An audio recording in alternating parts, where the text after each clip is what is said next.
With the 3D platformer nearly dead, the Yooka-Laylee Kickstarter began and quickly reached its goal, showing that there are many out there who still love this genre. But was this a successful Kickstarter game, or is this one genre that should have just stayed in hibernation?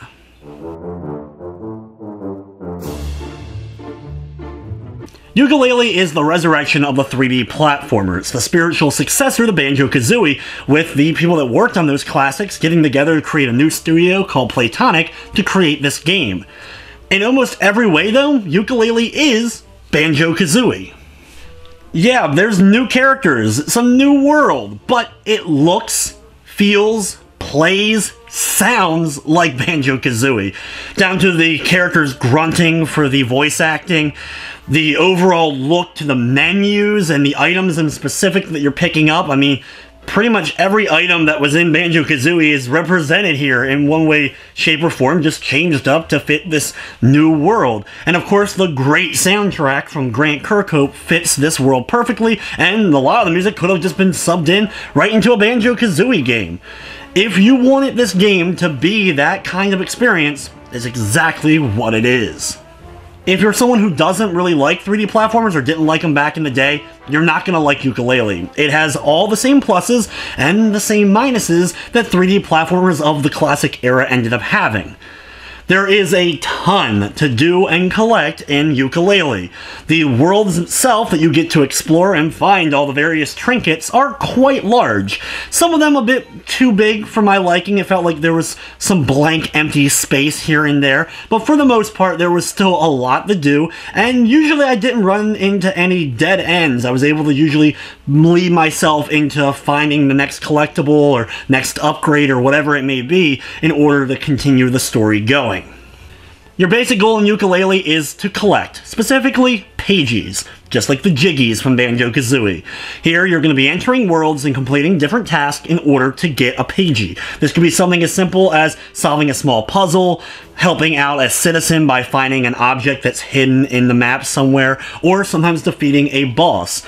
Each of the worlds has usually a few of the same types of missions, and it does an okay job of varying things up, though it can get a bit repetitive, especially as you make it to the farther worlds, because you will be doing the very same things consistently throughout. You use the pages to unlock the new worlds, and eventually making your way through the bad guy's headquarters till you finally have that showdown with him. But what's cool, instead of having a ton of worlds, there's only a handful in the game, but they're pretty big and you can expand them. You'll spend a few extra pages and you'll make the world a bit bigger, adding some more platforming areas, usually including some boss encounters or other different tasks for you to complete, basically doubling the size in many ways of the level itself that you've already started exploring. There's a total of 145 pages for you to collect, and along with that, you're going to be collecting plenty of other stuff, including quills, which basically work as the game's money system. You have a snake who has a hat and wears pants named Trouser. There's a innuendo there that I'm not going to get into, but you buy new moves from him. Now, you get free moves from Trouser in the main hub world, but when you go into the individual levels, you can spend your quills in order to get more moves, such as being able to grapple hook onto certain points or being able to get a bigger jump. These moves are technically optional, so you can decide which ones you want to buy and when you want to buy them, but of course, you're going to lean towards wanting to spend that money so you have the best moves at your arsenal.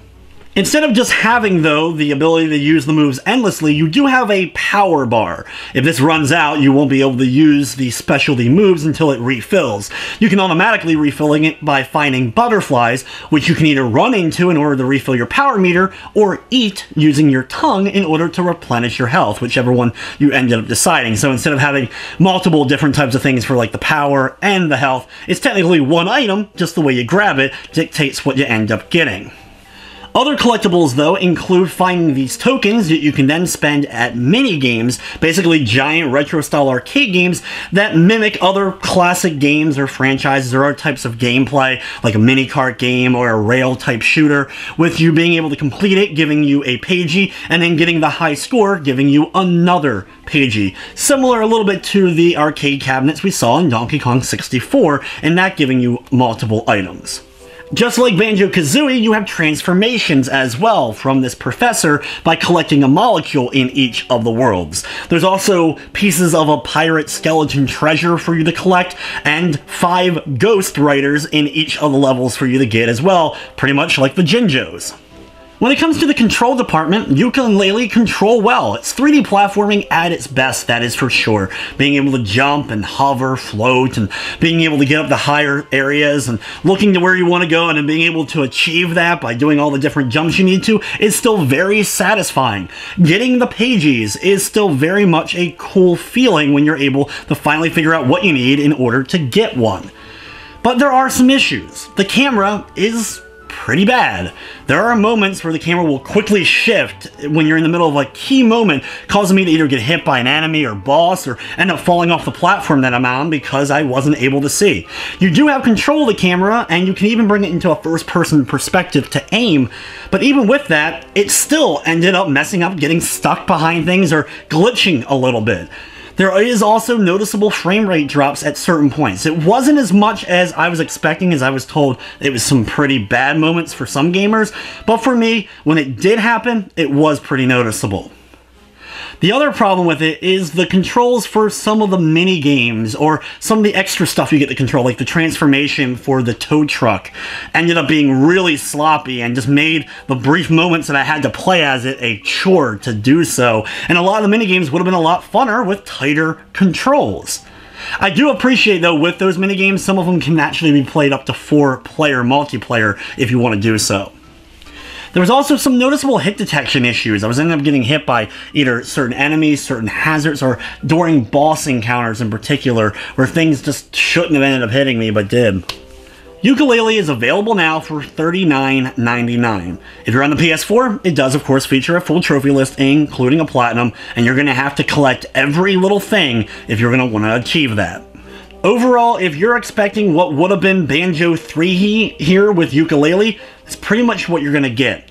It feels like it was pulled directly from that era. It's not an evolution of the genre. It is just a continuation of those style of games. So for many, you're going to see those faults and you're going to see pretty much the same gameplay that you saw back in the day, and you're not going to be overly impressed. But for those who wanted this kind of 3D platformer back, I'm sure you're going to love almost every second of the game, even with its frustrating camera and some of the other issues.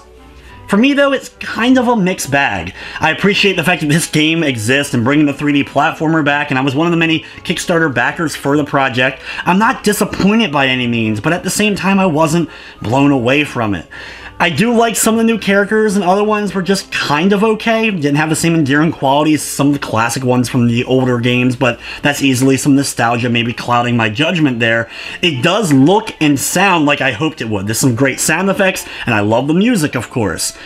But it just didn't impress me as much as I hoped it would. With everything said, though, I'm going to be giving Yooka-Laylee a 6 out of 10. But anyway, guys, just going to wrap up this review. I'd like to thank you for watching, and of course, I hope you enjoyed.